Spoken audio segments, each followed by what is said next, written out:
Roman Catholics மட்டும்தான் இருந்துட்டு இருக்காங்க. 16th செஞ்சுரியில தான் ஜெர்மனில மார்ட்டின் லூத்தர் அப்படிங்கிற ஒரு ரோமன் கேத்தலிக் பிரீஸ்ட், எப்படி ரோமன் கேத்தலிக் பிரீஸ்ட் வந்து ரோமன் கேத்தலிக்ஸ் ஃபாலோ பண்ற சில பிராக்டிசஸ் வந்துட்டு தவறா இருக்கு அப்படின்னு சொல்லிட்டு கிளைம் வைக்கிறாரு.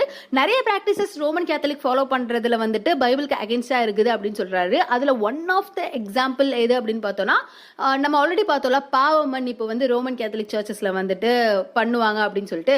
ஸோ வந்து 16th செஞ்சுரியில நிறைய ரோமன் கேத்தலிக் சர்ச்ல வந்துட்டு பாவ மன்னிப்பு சீட்டு அப்படின்னு காசுக்கு விற்க ஆரம்பிச்சிட்டாங்க. அதாவது காசு கொடுத்து பாவ மன்னிப்பு சீட்டை வாங்கிட்டு போயிட்டு பிரீஸ்ட் கிட்ட போயிட்டு தங்களோட பாவங்களை வந்து கன்ஃபஸ் பண்ணோம் அப்படின்னா அவங்க வந்துட்டு பாவ மன்னிப்பு வழங்குவாங்க. அதாவது காசு கொடுத்து பாவ மன்னிப்பு வாங்குற மாதிரி. ஸோ இந்த மாதிரி பாவ மன்னிப்பு சீட்டை காசு கொடுத்து வாங்கி பாவ மன்னிப்பு வாங்குறது இதெல்லாம் வந்து பைபிள்ல இல்லவே இல்லை, பைபிளுக்கு அகேன்ஸ்டா இருக்கு. ஸோ இந்த மாதிரி நிறைய விஷயங்கள் ரோமன் கேத்தலிக் சர்ச்ல வந்து தவறா பிராக்டிஸ் பண்றாங்க அப்படின்னு சொல்லிட்டு ஸ்ட்ராங்கா மார்ட்டின் லூத்தர் வந்துட்டு கிளைம் வைக்கிறாரு. தென் அவருக்கு சப்போர்ட் பண்ணி நிறைய ஒரு பெரிய பாப்புலேஷனே வந்துட்டு ஆமா ரோமன் கேத்தலிக்ஸ்ல ஃபாலோ பண்ற நிறைய விஷயங்கள் வந்து தவறா இருக்கு அப்படின்னு சொல்லிட்டு அவர் பக்கம் ஸ்டாண்ட் பண்றாங்க. அப்படியே வந்து அந்த அந்த விஷயம் வந்து ஒரு பெரிய விரிசல் ஆகுது. கிட்டத்தட்ட ஒரு போர் அளவுக்கு போச்சு அப்படின்னே சொல்லலாம். ஹிஸ்டரியில இது வந்து ரொம்பவே ஒரு பெரிய நிகழ்வு. இது வந்து ரிஃபர்மேஷன் அப்படின்னு சொல்லுவாங்க. ரிஃபர்மேஷன் அப்படிங்கிறது ஹிஸ்டரியில ஒன் ஆஃப் த ஒரு பிக்கஸ்ட் இன்சிடென்ட் அப்படின்னே சொல்லலாம். ஸோ ரோமன் கேத்தலிக்கா போயிடுறாங்க. அவங்க தான் ப்ரொட்டஸ்டன்ட்ஸ். ப்ரொட்டஸ்டன்ட்ஸ்னா அவங்க கீழே இருக்கிற பிரான்ச்சஸ் தான் வந்து இந்த Lutheran, CSI, Baptist, Anglicans and etcetera etcetera hundreds of thousands branches, பிரிவுகள் இருக்கு ப்ரொட்டஸ்டன்ட்ஸ் கீழே. ஸோ இதுதான் ப்ரொட்டஸ்டன்ட்ஸ் அண்ட் ரோமன் கேத்தலிக்ஸ் பிரிஞ்சு போனதுக்கான வந்து ஒன் லைன் ஹிஸ்ட்ரி. இதை வந்து ரிஃபர்மேஷன் அப்படின்னு சொல்லுவாங்க. ரிஃபர்மேஷன் பற்றி இன்னும் டீப்பாக படிக்க படிக்க ரொம்ப ரொம்ப இன்ட்ரெஸ்டிங்காக இருக்கும். கண்டிப்பாக போய் தேடி படித்து பாருங்க. நான் இதோட இந்த டாபிக்கை வந்து முடிச்சுக்கிறேன். இதுக்கு மேல கண்டினியூ பண்ணா ஏதாவது. Katharina, eines Tages wirst du uns sehr dankbar sein. Wir schenken dir das ewige Leben.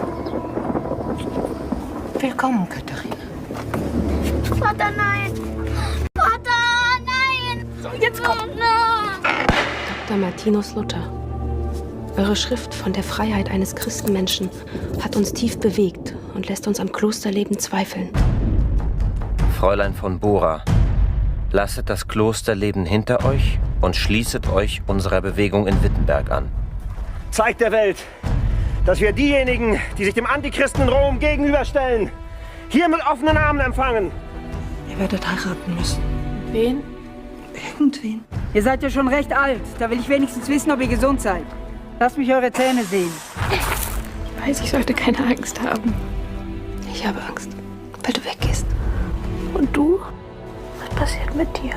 Ich habe den Mann gefunden, den ich heiraten werde. Martin Luther. Bist du von Sinnen? Luther? Ich verspreche euch, ich werde euch niemals von eurem Werk abhalten. Katharina von Bora ist eine hochmütige Adlige mit Ansprüchen.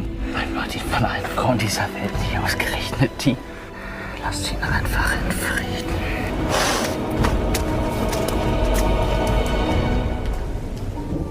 Die Menschen kommen zu mir und sagen, Jan von Bora, wir haben das Bildnis deiner Tochter gesehen.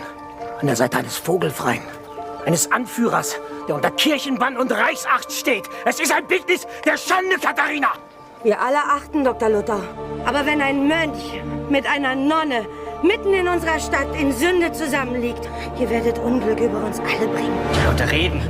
Sie sagen, Katharina sei hochwertig und sie sei der Herr im Haus. Ist sie doch auch, mein Herr Käthe. Es gibt sogar Gerüchte, du lässt dir von einer Frau die Predigten diktieren. Du bist keine Edelfrau. Du bist Frau Lutherin, vergiss das nicht. Mein Mann kauft das Land. Ich bin das Familienoberhaupt. Deine Frau ist schwanger und du sorgst dich nicht um sie? Dass es einmal so schwer werden würde. Erinnerst du dich?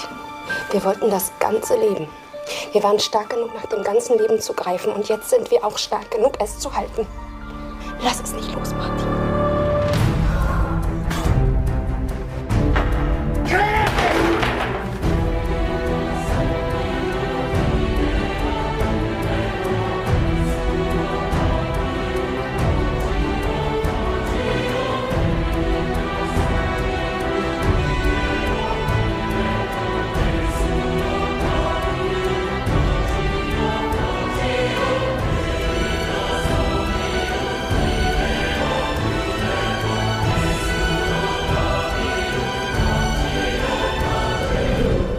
bemerkenswerte Frau. Katharina Lutheran.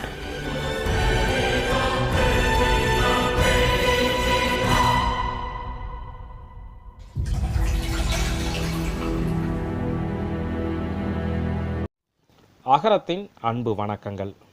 இந்த வீடியோவில் தேவரடியால் என்ற புனிதமானவர்கள் எப்படி நம் சமூகத்தாலும் ஆண் ஆதிக்கத்தாலும் தேவடியால் என இழிவுபடுத்தப்பட்டார்கள் என்பதை தான் பார்க்க போகிறோம். தேவதாசி என்ற சொல்லுக்கு இறைவனுக்கு பணி செய்யும் பெண் என்பதே அர்த்தமாகும். இதுதான் நம்முடைய தமிழில் தேவரடியால் என்பது நடைமுறை வழக்கில் தேவடியால் என வந்தது. தேவதாசி பெண்கள் உண்மையிலேயே கலையரசிகள் என்றுதான் சொல்ல வேண்டும். ஓவியம், நாட்டியம் போன்ற கலைகளில் இவர்கள் பெற்றிருந்த தேர்ச்சி, அர்ப்பணிப்பு, இக்கலைகளுக்கு இவர்கள் ஆற்றிய தொண்டுகள் வேறு எவருமே கற்பனைகளில் கூட தொட முடியாது. இந்த தேவதாசிகள் கடவுளின் சன்னதியில் நடனமாடுவது என்பது முனிவர்களுடைய தவத்திற்கு சமமானது. அதேபோல புராணங்களோ தேவதாசிகள் இந்திரனுடைய மகனான ஜெயந்தனை காதலித்ததன் விளைவாக மனித பெண்ணாக பூமியில் பிறந்த ஊர்வசியுடைய வாரிசுகள் என்றே புராணங்கள் கூறுகின்றன. இவர்கள் கலைக்கு ஆற்றிய தொண்டிற்கு விலை மதிப்பு என்பதே கிடையாது. நம்முடைய இலக்கியத்தில் இவர்களை தளிச்சேரி பெண்கள், பதிலியால், மாணிக்கம் என்றெல்லாம் பெயரிட்டு அழைக்கிறார்கள். சைவ ஆகமங்களில் இவர்களை சிவனின் அடியார்கள் என பெருமைப்படுத்தி ருத்திர கணிகை என்ற சிறப்பு பெயரை இவர்களுக்கு தருகிறது. இந்த ருத்திர கணிகையர் என்ற சொல்லக்கூடிய தேவரடியாள்கள் கால் சுண்டு விரலிலிருந்து தலைமுடியின் நுனி வரை இளமை பொருந்தியவராகவே இருப்பார்கள். நடைமுறையில் மென்மை, நடத்தையில் மேன்மை, உடலில் தூய்மை கொண்டு வெண் மலர்களை தலையில் சூடிய சந்தன மலர்களாக தோற்றமளிப்பார்கள். பேராசை, கபடம், வஞ்சகம் என்பதெல்லாம் அவர்களை கண்டாலே மண்டியிட்டு வழிவிடும் என்று ஆகமங்கள் கூறுகின்றன. பதிலியால் என்று சொல்லக்கூடிய தேவதாசி பெண்கள் மலம், மூத்திரம், வியர்வை ஆகிய அசுத்தங்கள் நிறைந்த மனிதர்களை கணவனாக கைப்பிடிக்காமல் பரமனுக்கே தன்னை முழுமையாக அர்ப்பணித்தவர்கள் ஆவார்கள். அதேபோல ருத்திரக்கணிகை என்று சொல்லக்கூடிய தேவதாசி பெண்கள் இறைவனுக்கு நாட்டிய தொண்டுகள் செய்தாலும் கூட ஒரு கணவருடன் வாழ்க்கை நடத்துவார்கள். இன்றளவும் தேவதாசி பெண்கள் என்றால் அவர்கள் இசை வேளாளர்கள் என்ற ஜாதியை சேர்ந்தவர்கள் மட்டுமே என்ற கருத்து நிலவி வருகிறது. அது முற்றிலும் தவறான கருத்தாகும். தேவதாசிகள் அந்தன பெண்கள் தொடங்கி அனைத்து ஜாதி பெண்களும் தேவதாசிகளாக இருந்தார்கள் என்பதே நிதர்சனமான உண்மை. நம் நாட்டில் பிறகு வந்த சமூக பிரச்சனையால் இறைவனுக்கு தொண்டாற்றிய, இறைவனுக்காகவே வாழ்ந்த, இறைவனே தன் மணாளன் என்று தன்னையே இறைவனுக்காக அர்ப்பணித்த இந்த தேவதாசிகள் பல கொடுமைக்கும் பல இன்னல்களுக்கும் ஆளாயினர். ஒரு தேவதாசிக்கு பிறந்த ஒரு பெண் குழந்தை தேவதாசியாகத்தான் இருக்க வேண்டும் என்ற சமூக கட்டாயம் பிற்காலத்திலேயே தோன்றியது. கடவுளின் தொண்டுக்கு தங்களை முழுமையாக அர்ப்பணித்து கொண்ட தேவதாசிகள் ஒரு சமூகமாகவே உருவெடுத்த பின்னரே சில கொடுமைகள் உருவாகின என்றே சொல்ல வேண்டும். ஆலய பணி மட்டுமே செய்து வந்த அவர்களிடம் இறைவனும் மன்னனும் ஒன்று என கூறி அவர்களை ராஜ சபைகளில் நடனமாட செய்வதும் ராஜதாசிகளாகவும் மாற்றினார்கள் இந்த ஆணாதிக்க சமூகத்தினர்.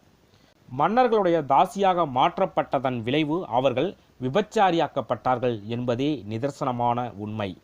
ஆரம்ப காலகட்டத்தில் ஒரு கோவிலுக்கு பெற்றோர்களே தன் பெண் குழந்தைகளை தேவதாசிகளாக அர்ப்பணித்தார்கள்.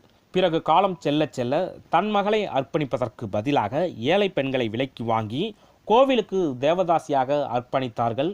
ஏதோ வேண்டுதல் போல. கோயில் கருவறை வரை சென்று பூஜை செய்யும் தகுதி படைத்த தேவதாசிகள் பணக்காரர்களின் படுக்கை அறை பதுமைகளாக போனது மதம் செய்த கொடுமையல்ல, மனிதன் செய்த கொடுமையே ஆகும்.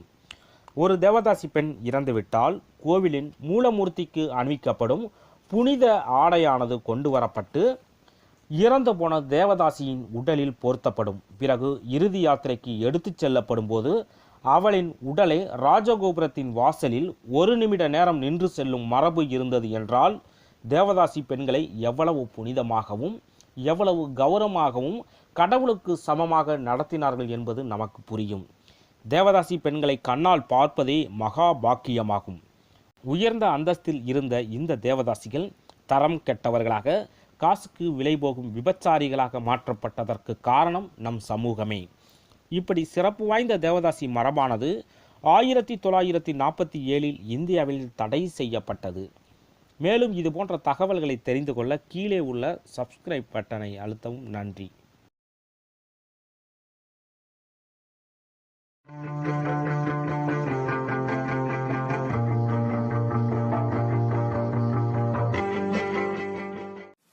Hi viewers, welcome to win and shine.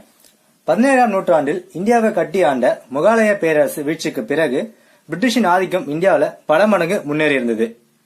அதுலயும் 1757 மற்றும் 1764ஆம் ஆண்டு நடந்த பிளாசி மற்றும் பக்சர் போர் வெற்றிக்கு பிறகு வியாபாரம் மட்டும் இல்லாம அரசியலும் கால் பதிச்சாங்க பிரிட்டிஷ். அது மட்டும் இல்லாம இந்தியாவோட தலையெழுத்தை நிர்ணயிக்கிறதுல ஒரு முக்கிய பங்கு வகிச்சாங்க பிரிட்டிஷ். இப்படி இருக்க இந்தியாவின் முதல் சுதந்திர போராட்ட போர், the first war of independence அப்படின்னு வர்ணிக்கப்படுற தி கிரேட் ரிவால்ட், இந்திய பெருங்கலகம் அப்படின்னு மே 10, 1857ஆம் ஆண்டு வெடிச்சிருக்கும். இந்த ரிவால்ட்டுக்கு பிரிட்டிஷ பல காரணங்கள் சொல்லுவாங்க. எக்கனாமிக் எக்ஸ்பிளாய்டேஷன், அதாவது பொருளாதார சுரண்டல், வெஸ்டர்ன் எஜுகேஷன், மேலை நாட்டு கல்வியை இந்தியாவுக்குள்ள கொண்டு வர்றது, இப்படின்னு பல சொன்னாலும் பிரதானமா பேசப்பட்டது டல்ஹௌசியின் டாக்ட்ரின் ஆஃப் லாப்ஸ், அதாவது வாரிசு இழக்கு கொள்கை அப்படின்னு சொல்லுவாங்க. இந்த சட்டம் வழியா பிரிட்டிஷ் என்ன சொன்னாங்கன்னா, இந்தியாவில் இருக்க ராஜாக்கள் இறந்ததுக்கு அப்புறம் அவங்களோட சொந்த வாரிசு தான் இந்தியாவை ஆளணும் அப்படின்னும், அவங்களோட தத்தெடுத்த பிள்ளை அதாவது அடாப்டட் சன் ஆளக்கூடாது அப்படின்ட்டு ஒரு சட்டத்தை கொண்டு வந்தாங்க. இந்த சட்டத்தினால நிறைய பேர் நேரடியாவே பாதிக்கப்பட்டாங்க.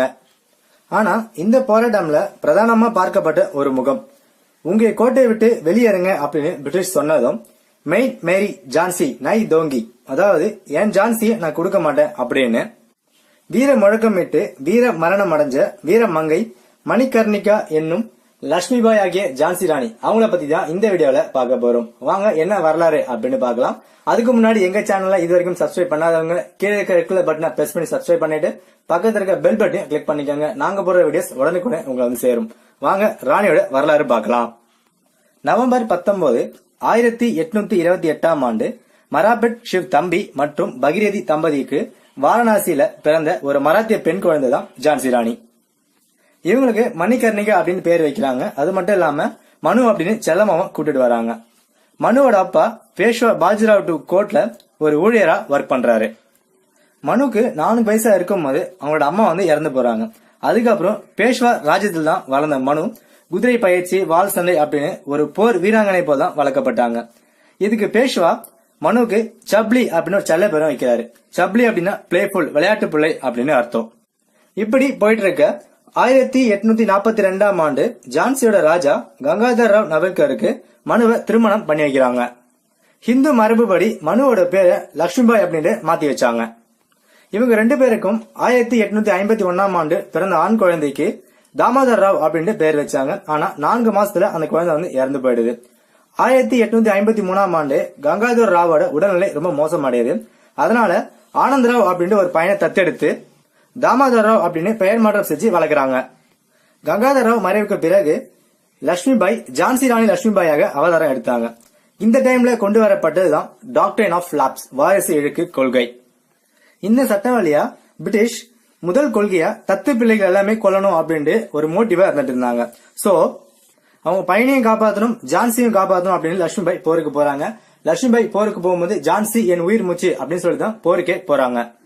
இந்த போர்ல ஜான்சி ராணியான ஃப்ரெண்ட் தாந்தியா தோப்பு வந்துட்டு அவங்க வந்து ஹெல்ப் பண்றாங்க. சோ வந்து சண்டை போடுறதுக்கு. ஆனா பிரிட்டிஷோட போர் தீவிரமும் அவங்க கிட்ட இருந்த வலுவான ஆயுதங்களாலும் ராணியால ஈடு கொடுக்க முடியல. சோ மிக பெருசா வந்து போயினாக்கா பாதிக்கப்படுறாங்க. பிரிட்டிஷ் கவர்னர் ஹக்ரோஸ் ராணியை கொலை பண்ண ஆர்டர் போடுறாரு. ஆனா ராணி ஆண் போல ட்ரெஸ் போட்டிருந்தால அவங்க வந்து அடையாளம் கண்டுகொள்ள முடியல. பெருசா பாதிக்கப்பட்ட ஜான்சி ராணி மடிந்தாலும் ஆங்கிலேயர் கையில் மடியக்கூடாது அப்படின்னு அங்கிருந்து தப்பித்த ராணி ஒரு பிராமின் ஆசிரமத்துல போய் தங்கி அங்கே வந்து அவங்க உயிரையும் விட்டாங்க. இதுதான் ஜான்சி ராணியின் வரலாறு. இவங்க வீரத்தை கௌரவிக்கும் விதமாக Indian government Lakshmibai national university physical education அப்படின்னு ஒரு காலேஜ் கவாலியர்லயும் திருவனந்தபுரம்லயும் வச்சிருக்காங்க. அது மட்டும் இல்லாம மகாராணி லட்சுமிபாய் மெடிக்கல் காலேஜ் அப்படின்னு ஜான்சிலையும் காலேஜஸ் கட்டி வச்சிருக்காங்க. போரில் தோத்திருந்தாலும் இறுதியில் இறந்திருந்தாலும் ஒரு பெண்ணாக ஆகப்பெரிய பிரிட்டிஷை கலங்கடித்த மனு ஜான்சியின் ராணி இல்ல, 1857ஆம் கழகத்தின் ராணி அப்படின்னே சொல்லலாம். இந்த வீடியோ உங்களுக்கு பிடிச்சிருந்துச்சு அப்படின்னா லைக் பண்ணுங்க, ஷேர் பண்ணுங்க, மறக்காம எங்க சேனலை சப்ஸ்கிரைப் பண்ணுங்க. உங்களோட கருத்துக்களை கமெண்ட்ல சொல்லுங்க. தேங்க்யூ ஃபார் வாட்சிங்.